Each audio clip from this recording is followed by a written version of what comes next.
இந்த மெஷினை பொறுத்த வரைக்கும் நம்ம ஹைட்ராலிக் பம்பு சர்வீஸ் ஆல்ரெடி நம்ம இன்ஸ்டால் பண்ணிருந்தோம். சர்வீஸ் பண்ணியாச்சு. சர்வீஸ் பண்ணிட்டு அப்புறம் ஆஃப்டர் ஃபிட் பண்ணி பாத்தீங்கன்னா ஒரு மைல்டு ஸ்லோ ஆபரேஷன் கம்ப்ளைண்ட் இருந்துச்சு. அதையும் நம்ம இப்ப சார்ட் அவுட் பண்ணிருக்கிறோம்.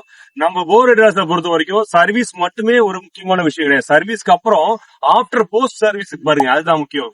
எதுவும் ஒரு ப்ராப்ளம் நம்ம சைட்டுக்கும் போயிட்டு அதை சால்வ் பண்ணி கொடுக்குறோம்.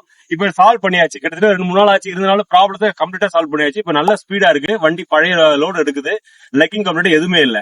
இப்ப இது சம்பந்தமா பாத்தீங்கன்னா இவங்க தான் நம்ம இன்ஜினியர். அவங்களோட ஃபீட்பேக் கூட நீங்க எடுத்துக்கலாம். வண்டி நல்லா சூப்பரா ஆயிடுச்சு. வர லெக்கிங் கம்ப்ளைண்ட் இருந்தது லைட்டா. அப்புறம் பம்ப சர்வீஸ் பார்க்கணும் அப்படின்னு சர்வீஸ் பார்த்ததுக்கு அப்புறம் இப்ப எல்லாமே சூப்பரா ஆயிடுச்சு. வண்டி நல்லா சூப்பரா ஸ்பீட் எல்லாமே நல்லா.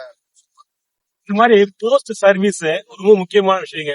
ஒன்லி பம்ப் மோட்டர் சர்வீஸ் பண்ணி கொடுக்கறது மட்டும் என்னோட வேலை கிடையாது. இந்த போஸ்ட் சர்வீஸ் என்னோட ஒரு டியூட்டி தான். அதை நான் ரொம்ப சந்தோஷமா எடுத்து பண்றேன். இந்த பம்ப் நம்ம சர்வீஸ் பண்ணி கொடுத்தது இல்லாம இப்ப ஸ்பீட் அப் பண்ணிட்டோம். வண்டி நல்லா இருக்கு. அது அவங்கள விட எனக்கு ஒரு பெரிய ஹாப்பி. இந்த மாதிரி ஒரு ஹாப்பி மன நிம்மதி இருக்கிறது தான் எனக்கு ஒரு சாட்டிஸ்பாக்சனான ஒரு சர்வீஸ். இந்த மாதிரி ஒரு குவாலிட்டியான சர்வீஸ் உங்களுக்கு வேணும்னா ஸ்டே டியூன் வித் போர் அட்ரஸ் ஆல்வேஸ். தேங்க்யூ.